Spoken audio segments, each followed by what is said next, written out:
morning. Thanks for joining us. This weekend, the Massachusetts Democratic Party held their off-year platform convention, and next Sunday, we'll be talking about what's up with them with the head of the Mass Democratic Party, Gus Bickford. But this week, it's the Republicans' turn, and we're happy to have with us the chair of the state Republican Party, Kirsten Hughes. Welcome back, Kirsten. Thanks, John. Good to be here. Always good to see you. So let's talk for a minute about the Democrats. What do you make of the state of their party? They've got three candidates, potential candidates, who've stepped forward to challenge Governor Baker. What do you make of what you're seeing and hearing from them, candidate and issue-wise? Well, I mean, there is very little difference between the candidates in terms of the proposals they're putting forth, right? Massive programs, massive talks about tax increases.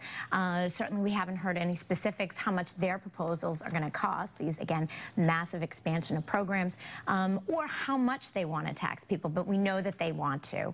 And so I think it's going to be interesting to see what shakes out of this race. But again, just more of the same from Democrats. Hard to kind of tell them apart in terms of how much they want to tax us. Well, it's clear that in the governor's race, certainly, and possibly in others, the Democrats are going to do their best to tie Governor Baker and the state Republican Party with President Trump and the Republicans in Congress. Now, refresh my memory. Did you vote for Trump? I did. You did. Okay. Now I told you on election night I did. That's right. Okay, you're right. Thank you. I forgot about that. Now, the governor famously did not, and he has repeatedly broken with the White House and the Republicans in Congress over issues from immigration to health care, and now most recently climate change.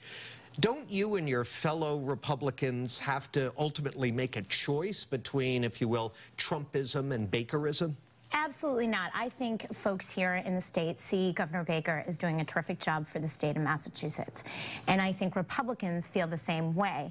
You know, I think you see the problem with Democrats lurching to the left and telling members of their party, if you have any moderate views, that you're not welcome here. And that is certainly not the tact that we take in the Republican Party. Again, more of a big tent mentality. Sometimes folks disagree with Governor Baker on certain issues. Sometimes they disagree with President Trump.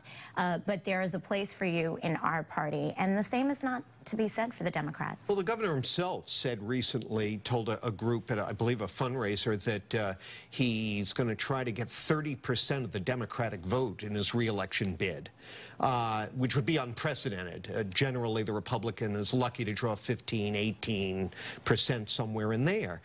You know, isn't that going to be awkward, where he's out there bashing Republican policies that you're sort of sworn to defend? Absolutely not. Look, the governor is the governor of the entire state. He knows, first of all, that's numbers, right? You have to win a certain percentage of unenrolled and Democrats to win here in Massachusetts. And the governor is really doing what he said he was going to do, working across the aisle and speaking to the issues that are going to affect Massachusetts residents. But I think folks here in Massachusetts are smart enough to distinguish national to state issues, and I think they're going to be able to champion Governor Baker on the ballot. You might want to go ask Bill Weld about that, who got torpedoed in his 1996 Senate run to a great extent because of the rampant unpopularity of Newt Gingrich and the Republicans in Congress. I mean, John Kerry rarely opened his mouth in that race without hanging Washington Republicans around poor Bill Weld. Yeah, but Bill Weld was on a federal line in that ballot, and he was overwhelmingly reelected governor here. And I think, again, the voters of Massachusetts have proven time and time again that they value Republican leadership here in the state in the corner office to balance out overwhelmingly Democratic majorities in the House and Senate. That was also a presidential election year, 96, which next year will not be. Correct, correct. All right, you mentioned taxes. And heading for the ballot, apparently, among other questions, next year is the so-called millionaire's tax, an increase in the income tax on households earning more than $1 million. I've talked to Governor Baker about this a couple of times, and, you know, philosophically, he's opposed to it. But he and Beacon Hill in general needs that revenue. They're going to especially need it if the federal cuts to our Medicaid reimbursements go through, aren't they? Well, I think the governor is right to think about all options going forward. So I don't think he's going to, cede anything at this point.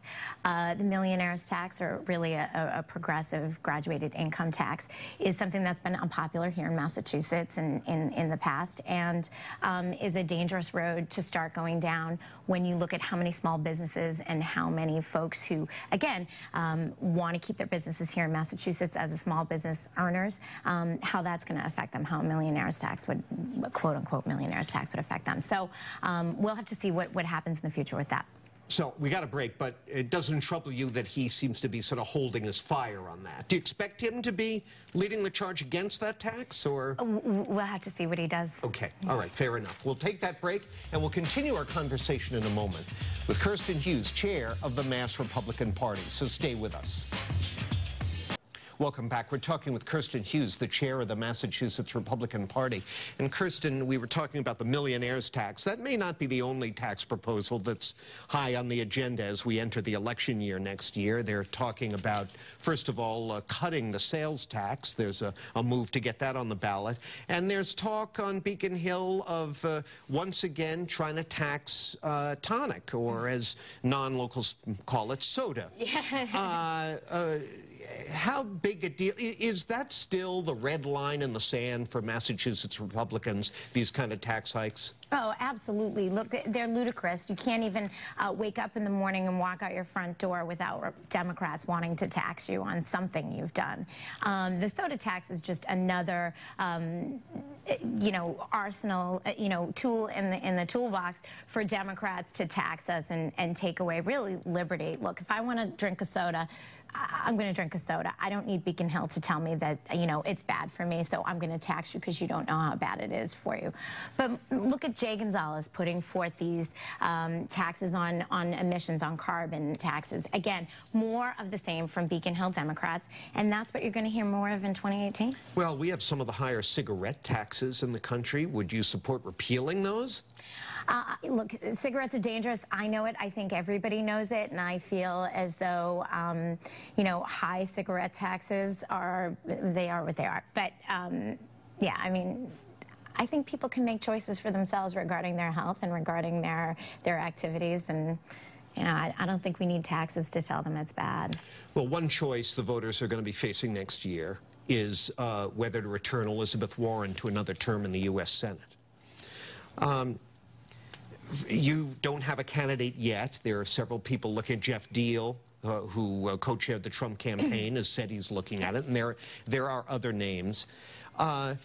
Give me your spin, if you will, about a scenario for beating Warren. Why should the voters throw her out and take a chance on a Republican they barely know? Well, I think you see numbers in recent polling showing that people want to give someone else a chance, that they're unhappy with Elizabeth Warren and her hyper-partisan rant around the country. And again, being totally unable to work across the aisle in Washington to get anything done for the citizens here in Massachusetts, voting against Massachusetts interests and bills for purely partisan reasons. And again, not being here in the state, not being visible in the state, and not really caring about what happens here in Massachusetts, but going on this pretty self-centered, hyper-partisan left-wing rant around the country is something that leaves a bad taste in voters' mouths.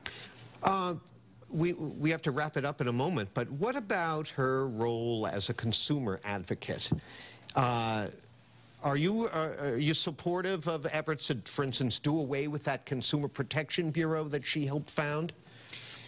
I think Senator Warren in 2018 is going to have to run on her record, and I think that that's a problem for her, regardless of the issue.